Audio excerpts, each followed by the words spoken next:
Oi pessoal, tudo bem?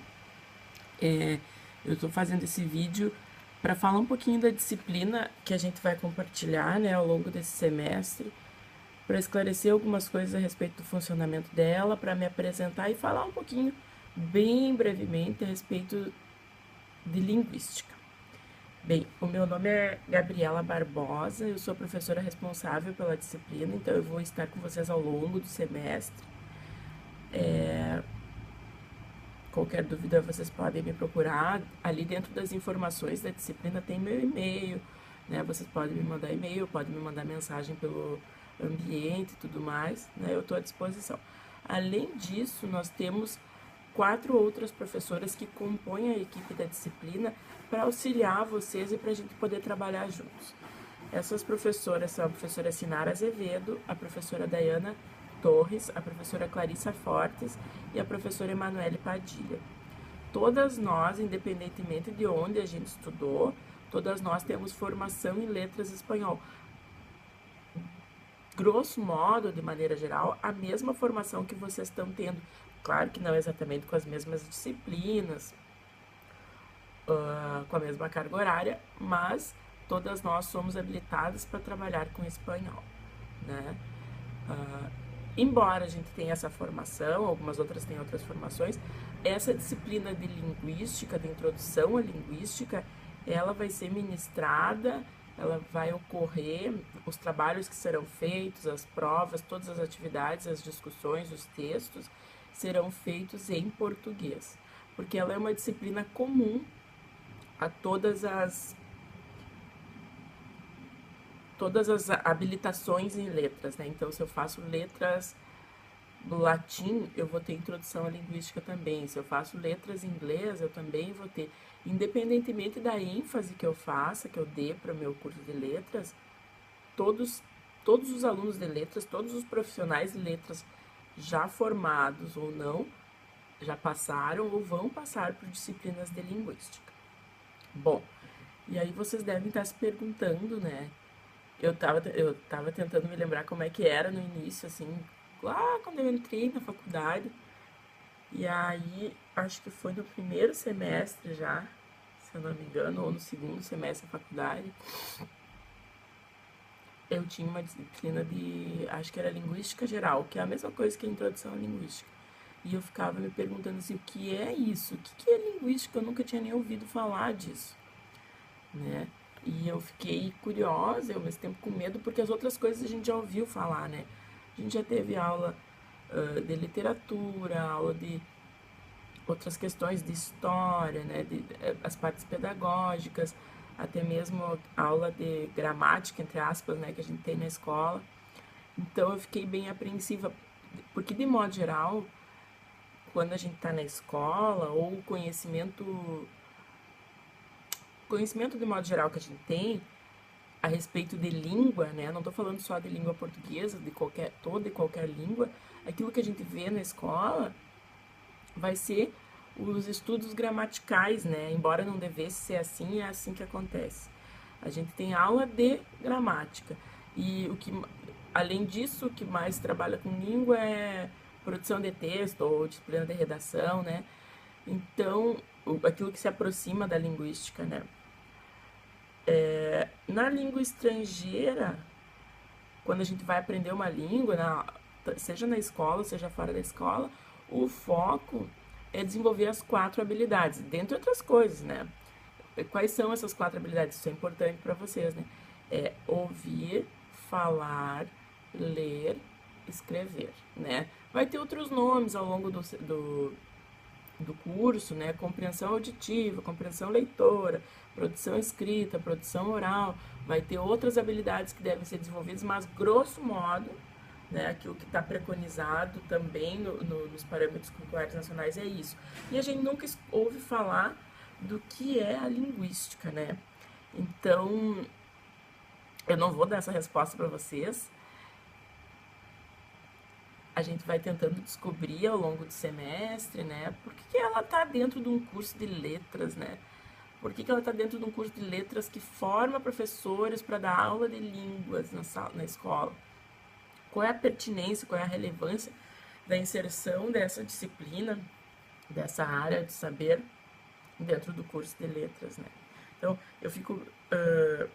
essas perguntas que eu estou colocando para vocês são perguntas que eu também me fiz, né? Então, por que ela está num curso de formação, né? Por que é importante eu saber dessas coisas a respeito das reflexões que muitas pessoas fazem a respeito das línguas e da língua e da linguagem, né? E das produções de texto, seja oral, seja escrito. Bom, o que eu tenho para dizer para vocês? Sem definir o que é linguística, eu tenho para dizer para vocês que a linguística ela é tanto uma área de conhecimento quanto uma disciplina. Eu vou tentar me explicar. Ela é uma disciplina porque está disciplinarizada, né? A gente tem isso como a linguística como uma disciplina nos cursos de formação de letras, em alguns cursos de fonoaudiologia, em alguns cursos de pedagogia, em curso de filosofia. A gente tem algumas disciplinas de linguística, seja de filosofia da linguagem, seja de linguística geral, seja de fonética e fonologia. A gente tem alguns elementos de linguística nesses cursos. Então, ela é uma disciplina porque tem um nome de disciplina, né? E ela é uma área de conhecimento porque assim como, por exemplo, as ciências biológicas, as ciências exatas, as ciências da terra, as ciências da natureza, a linguística é um campo do saber que engloba uma série de outras áreas, né? Então, nas ciências biológicas, eu vou ter uma série de subdivisões. Nas ciências exatas, eu vou ter uma série de outras subdivisões. Nas ciências da terra também. Na linguística, que é uma área do saber, uma área do conhecimento humano, conhecimento, né, é humano, ela vai ter subdivisões também. Me interessa como aluno hoje, no segundo semestre, saber quais são essas subdivisões? Não muito, né?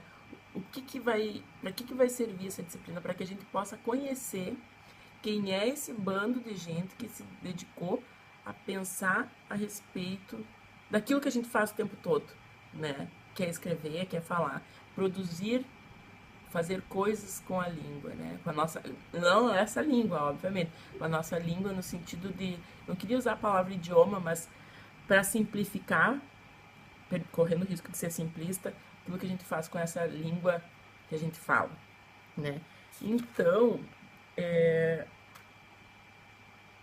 a gente tem algumas questões, só para trazer para vocês a importância da linguística e para mostrar para vocês como isso é uma reflexão, ou a língua é objeto de reflexão, em certa medida, de todos nós em algum momento da nossa vida, né? Em algum momento, todo mundo já se perguntou a respeito de algumas coisas, a respeito da língua, e também já foi, entre aspas, vítima, ou já foi participante de alguns mal-entendidos ou de diversas situações em que a língua poderia ser objeto de reflexão. Eu vou trazer algumas questões para vocês. Bom, por exemplo, vocês já pararam para se perguntar se o homem, o ser humano, sempre falou? Será que a gente sempre falou? Que desde que existe homem, existe língua? Como é que é isso? Né? Quando é que a língua... Se o homem sempre falou, então a linguagem surgiu quando o homem surgiu. E se o homem nem sempre falou, quando é que surgiu a linguagem? São questões, né? O homem sempre falar é no sentido de que todo mundo fala, né? Seja Libras, pessoa surda também fala, mas fala com outro sistema, né? De outro modo, fala com as mãos, com o olhar. Como é que os bebês aprendem a falar? Como é que eles começam a falar? É uma outra questão. Questões de linguistas. Questão que quem é mãe, quem é pai, quem tem sobrinho, quem tem contato com o bebê, vai se dar conta de que daqui a pouco eles não falam e daqui a pouco eles começam a falar. O que acontece? Né? O que acontece de uma hora para outra, né? Desde que está na barriga, a gente está conversando com o bebê, né? Ai, vai ser gremista, vai ser colorado. Ai, eu quero que seja jogador de futebol. Ai, meu filhinho, tá chutando, tá feliz, tá triste, né? A gente tá o bebê, quando ele nasce, ele já tá no universo da língua, né? Mas ele não fala ainda. Quando, por quê, como esse bebê começa a falar, quando ele se insere nessa cultura, nesse universo da linguagem. É uma questão que a gente se faz, é uma questão que muitos linguistas se fazem. Lembrem-se que eu estou trazendo esses exemplos para vocês para mostrar que a linguagem é objeto de reflexão, seja dos linguistas, seja de todos nós, antes, né, de entrar no curso de letras, que só pensamos na língua, ou nem muitas vezes nem pensamos na língua, porque a língua é nossa, né? É nossa. Por que eu vou pensar naquilo se aquilo é meu, assim? Desde quando, entre aspas, eu nasci, né? Vamos para mais perguntas. Por que as línguas são diferentes, né? Então, por que num determinado espaço de terra, né, uma divisão que é geográfica, vamos pensar em Ribeira, né? A fronteira é seca, não é a fronteira com o rio. Ribeira Livramento. De um lado da praça se fala português, do outro lado da praça se fala espanhol. Lá pelas tantas, ao longo da faculdade, vocês vão ver que não é bem assim, né? Não é português, espanhol, que tem uma outra coisa ali, né? Mas as línguas são diferentes. O que determina, né, essas diferenças das línguas? Ao mesmo tempo, as línguas são parecidas. Vocês estão aprendendo espanhol e vocês já devem ter se dado conta que há muitas palavras, né, que são iguais, né? O que isso significa? Que vem de uma outra língua mãe ou que um copiou o outro, né? Todas essas reflexões, essas coisas que a gente fica se perguntando, são reflexões linguísticas. Reflexões linguísticas significam o quê? Reflexões a respeito da língua, sobre a língua, né? Outras coisas que a gente se pergunta, né? O meu cachorrinho entende tudo que eu falo, ele entende tudo, só falta falar. Será que os animais têm língua? Será que eles entendem tudo que a gente fala? Será que eles têm uma linguagem própria, que é o latido? Será que o gato fala e a gente não entende? Será que é uma língua estrangeira, isso que o gato e o cachorro falam? A gente tem estudos, não exatamente sobre cachorros, a gente tem estudos sobre abelhas, que é bem interessante. Não vou me aprofundar nisso, não vou falar muito sobre isso, mas existem reflexões que são de linguiça e a gente não acredita, né? Quando diz, cachorro não entende nada. Não, mas o meu cachorro entende. Como é que vai dizer que o meu pup não entende o que eu tô falando? A gente pensa nisso, né? Isso é o quê? Uma reflexão linguística, uma reflexão sobre a língua. E como é que a gente faz essa reflexão? Só pra mostrar pra vocês. Com a língua. A gente reflete sobre a língua com a própria língua. Não tem outro jeito de refletir sobre isso que a gente fala, sobre isso que a gente escreve, sobre essas nossas relações, sem ser com a nossa própria língua. Então, a língua é objeto de reflexão e é o meio através do qual a gente reflete também, tá? Além disso, outras reflexões, né? Vocês entraram no curso de letras e pensaram assim, será que eu vou conseguir aprender espanhol? Né? Como é que a gente aprende uma língua estrangeira? Tem idade para aprender? Será que as crianças, quando são bem pequenas, conseguem? Será que depois que a gente fica velho, a gente é capaz de aprender? Todas essas dúvidas são dúvidas de linguistas também, não são só dúvidas de vocês. Como o português é difícil, né? É a língua mais difícil do mundo. A gente se coloca isso. Questões de linguística. Tudo isso. Eu não sei falar português direito. Não dá pra falar com alguém que é professor de português, porque a pessoa vai ver que eu falo tudo errado, né? Essas questões são questões que preocupam ou das quais se ocupam diversos linguistas também. Então, o que eu quero dizer para vocês com isso? Que vocês podem estar se perguntando, ou talvez nunca tenham se perguntado e agora estão se perguntando, a respeito de questões que são da área da linguística, né? Mais 2 ou 3 exemplos, né? Vamos pensar. Quando uma pessoa nasce com o lábio leporino, sabe quando nasce o lábio desgrudado aqui, a pessoa tem que fazer uma cirurgia? Não nasce só aqui desgrudado, nasce até o final. Todo o palato mole, palato duro, que são partes daqui do céu da boca, o palato é o céu da boca, eles também nascem com uma fissura, com um vão, como se fosse aqui a minha boca, né? A boca das pessoas que não nascem com lábio leporino é assim, tudo grudadinho. E de quem nasce com lábio leporino tem uma fissura. Depois de fazer a cirurgia, será que essas pessoas aprendem a falar do mesmo modo que nós? Será que elas têm dificuldades específicas, né? As pessoas que são gagas, as pessoas que são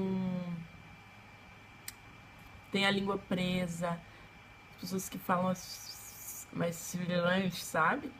Tudo isso são questões de linguagem. Vamos pensar nos bebês também, só para trazer mais um exemplo. O bebê, a criança, né, o filho, a filha estão aprendendo a falar. E aí a gente não fala todas as palavras para eles, eles vão de alguma maneira criando palavras novas. Vocês vão ver que é o sistema da língua que permite criar analogias. Isso é mais pra frente, tá? Mas aí vou dar um exemplo, que é a coisa mais linda, a gente morre rindo. Ô, Joãozinho, já botou teu tênis? O que ele diz? Jabuti. Já fez xixi? Já fazia, mãe. Essas construções, né, a gente acha muito engraçadas, são muito bonitinhas mesmo, mas elas têm um porquê, elas têm uma razão de ser, né? Mas por que a criança fala isso se não é boti, se não é fazer, é fiz, aliás, é botei? O que acontece, né?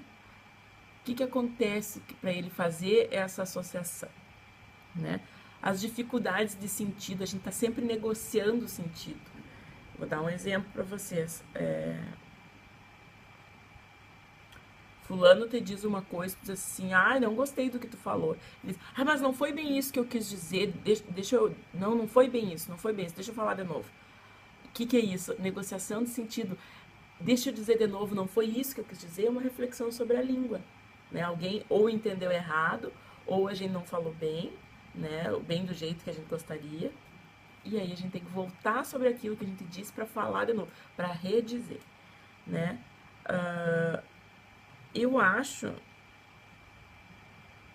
que o que eu tenho de exemplos para dar, foram vários, né?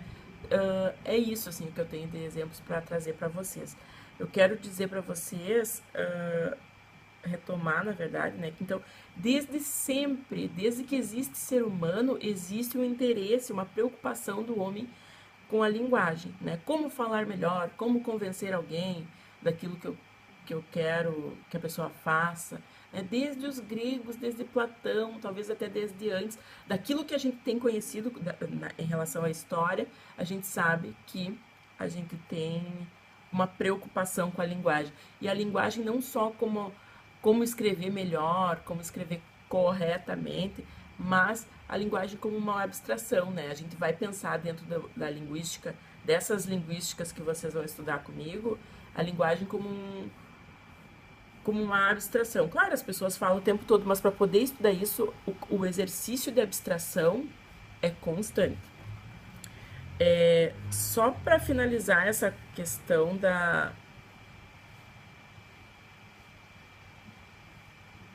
das paixões da linguagem, vamos dizer assim. Eu trouxe exemplos que acontecem conosco, né, a respeito da língua, e vou dar uns outros exemplos aqui, tá? Vou dar um exemplo só para mostrar para vocês qual é a abrangência ou a importância dos estudos linguísticos para o profissional de letras, que é a gente vai trabalhar ao fim e ao cabo, quando estiver formado, se é que vocês já não trabalham, com língua, né? Com a língua estrangeira espanhola, que vai ter, guardadas as especificidades, vai ter diversas características, ou que vai responder, que vai exemplificar diversas reflexões a respeito de língua, né? Tem algumas reflexões que são, entre aspas, universais, né? Vou falar para vocês, eu não quero que vocês me entendam como fazendo proselitismo, como fazendo apologia a alguma religião, alguma orientação religiosa, nem ao contrário, nem como desprezando, depreciando alguma religião. Mas eu quero tratar da criação dos mitos, né? O que é um mito? O mito é uma narrativa que tenta explicar aquilo que é, entre aspas, inexplicável, né? Aquilo que a sabedoria popular não consegue explicar por meios lógicos, para isso se cria um mito, né? Como é que isso, então a gente vai... E é por isso que eu falei isso da questão de não querer depreciar nenhuma religião. Eu vou trazer um trecho da Bíblia para vocês, para falar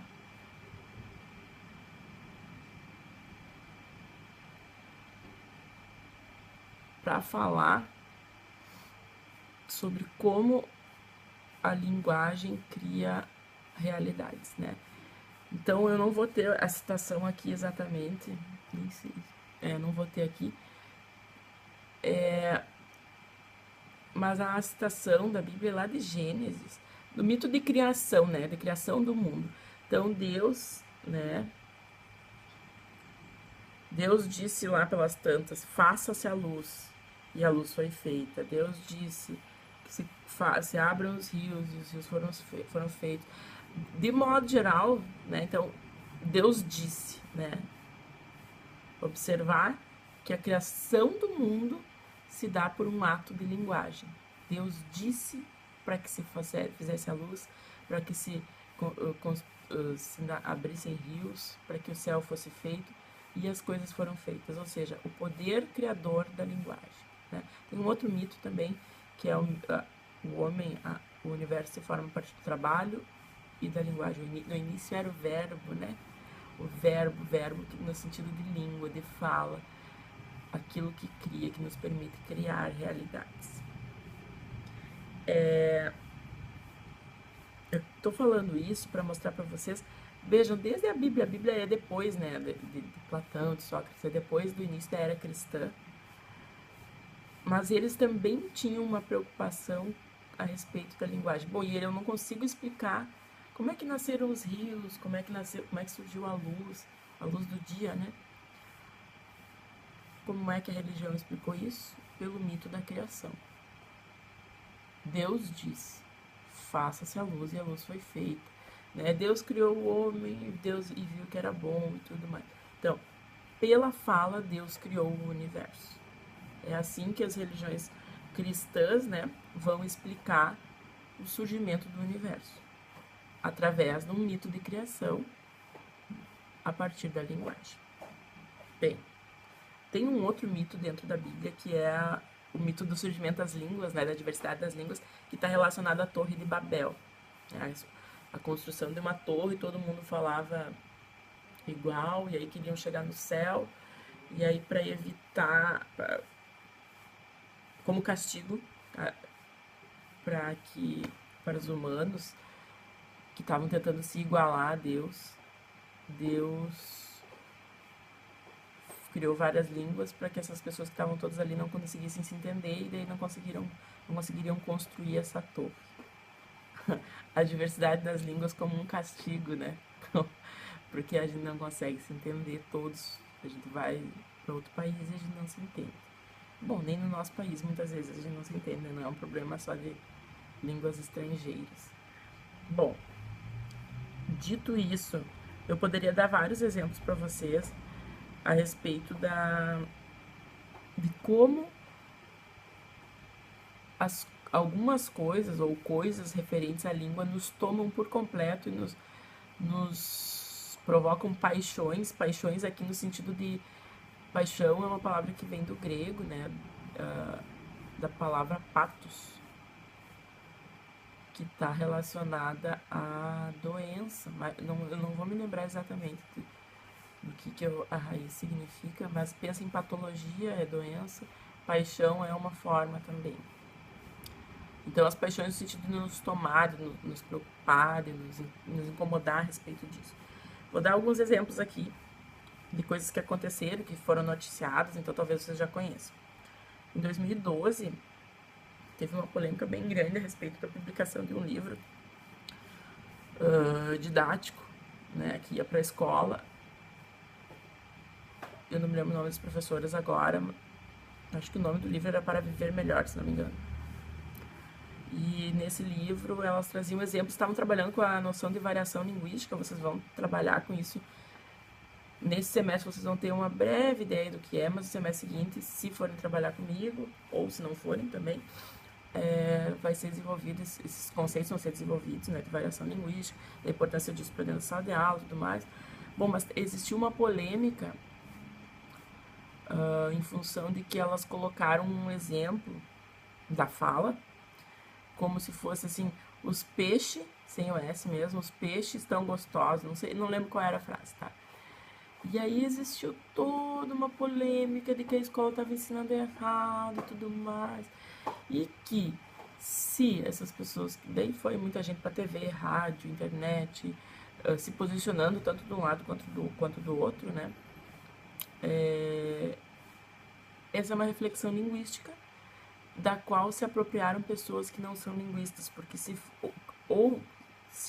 fossem linguistas ou se conhecessem algo a respeito de linguística, saberiam que essa preocupação é uma grande bobagem, né? Ah, estão ensinando errado. Olha, em relação a isso, não. Né? Existe uma diferença entre fala escrita, que deve ser preservada, deve ser celebrada. E aí houve toda essa discussão, houve toda uma polêmica, né, em relação a isso. Além disso, em 2012 também teve isso é bem interessante, uma ação judicial movida por uma pessoa descendente de ciganos, sabe a etnia cigana? E vejam só por quê.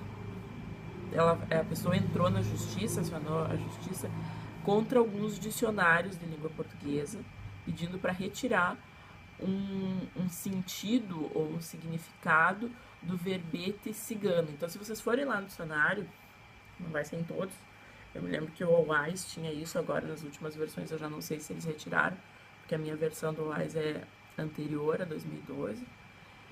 Uma das definições para a palavra cigano é trapaceiro, enganador, safado. Né? E mesmo que a pessoa no mundo cigana não seja isso, está ali no dicionário essa definição. Né? Então, isso de alguma maneira fere um grupo étnico, né?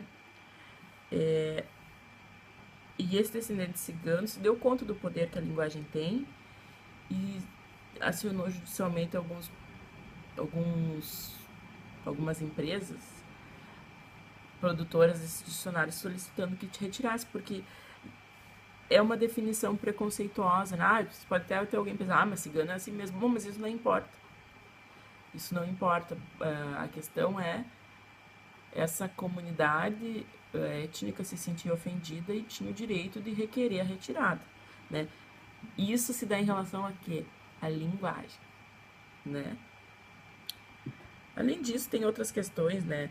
Os sotaques no Brasil, a questão que foi bastante polêmica por algum tempo, em função da palavra presidenta, né?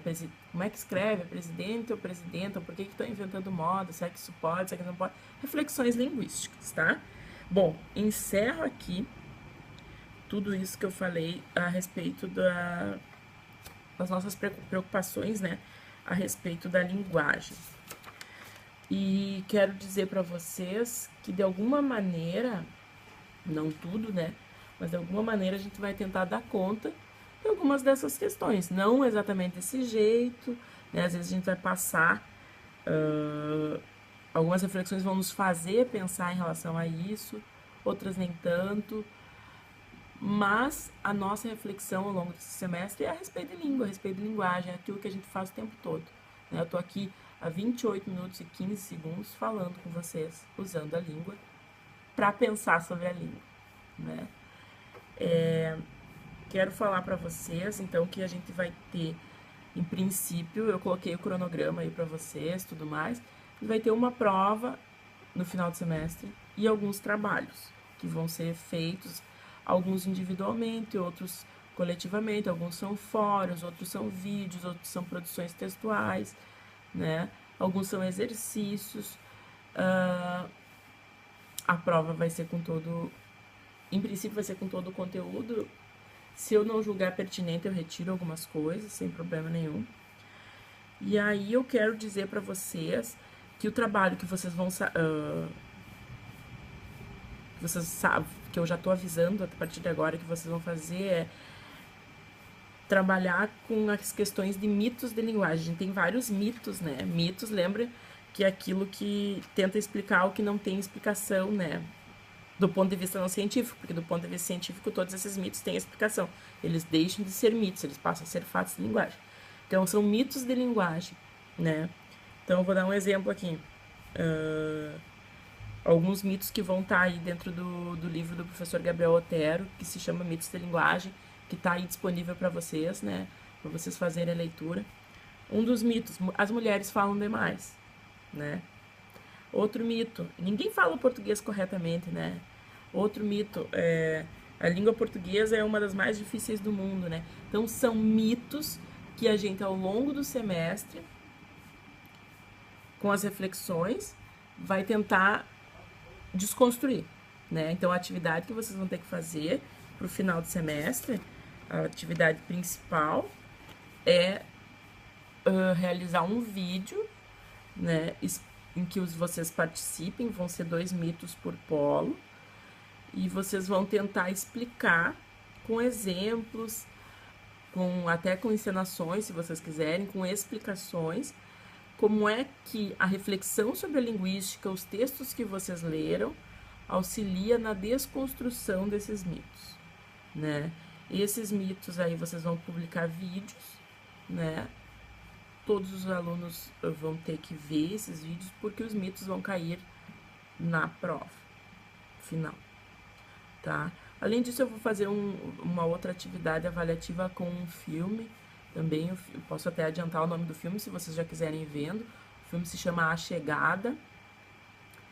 É um filme de extraterrestre, mas tem uma linguista que vai resolver a questão dos extraterrestres que vêm para a Terra. Ela vai conseguir entrar em contato com eles. Eu acho que é interessante também para vocês verem como é que a gente trabalha, ou o que um linguista pode fazer, né? O linguista pode falar com ETs. Acho que não sei, não sei se pode, não sei se consegue. Gente, mas então é isso. O que eu tinha para falar para vocês, já durou demais esse vídeo. Eu quero que vocês, toda e qualquer dúvida que vocês tenham, que vocês nos procurem, a gente vai tentar auxiliá-los. A primeira atividade requer a leitura de um texto do professor Fiorin, que é um grande nome da arte linguística. Além da leitura da apostila, vocês vão ter que discutir no fórum. Procurem não atrasar as postagens, os envios, porque com atraso, sem atestado, não vai ser aceito. Ah, professora, meu cachorro comeu meu computador. Não. Tá? Então, procurem ter acesso à internet regularmente, procurem acessar a disciplina regularmente. O cronograma, desculpe, tá minimamente organizado, falta receber algumas datas de provas para poder atualizá-lo, mas em princípio é aquilo ali mesmo. Caso precise fazer alguma alteração, vocês serão avisados. Nos procurem, então, sempre que precisar, a gente vai estar aqui para isso. Vamos procurar manter um semestre tranquilo, né, para todos nós, que a gente possa passar pela linguística do modo mais tranquilo e ameno possível. Eu sei que não é uma coisa fácil, porque são conteúdos bem abstratos, mas que, bom, todo mundo que se formou em letras passou por isso, né? Tanto bons profissionais quanto não tão bons profissionais, todo mundo passa por isso, e não seria diferente conosco. Eu acho que é isso. Vocês podem nos chamar a qualquer momento que quiserem, sempre que a gente vai tentar responder vocês o mais breve possível. Bom semestre para todos nós. Tchau, tchau.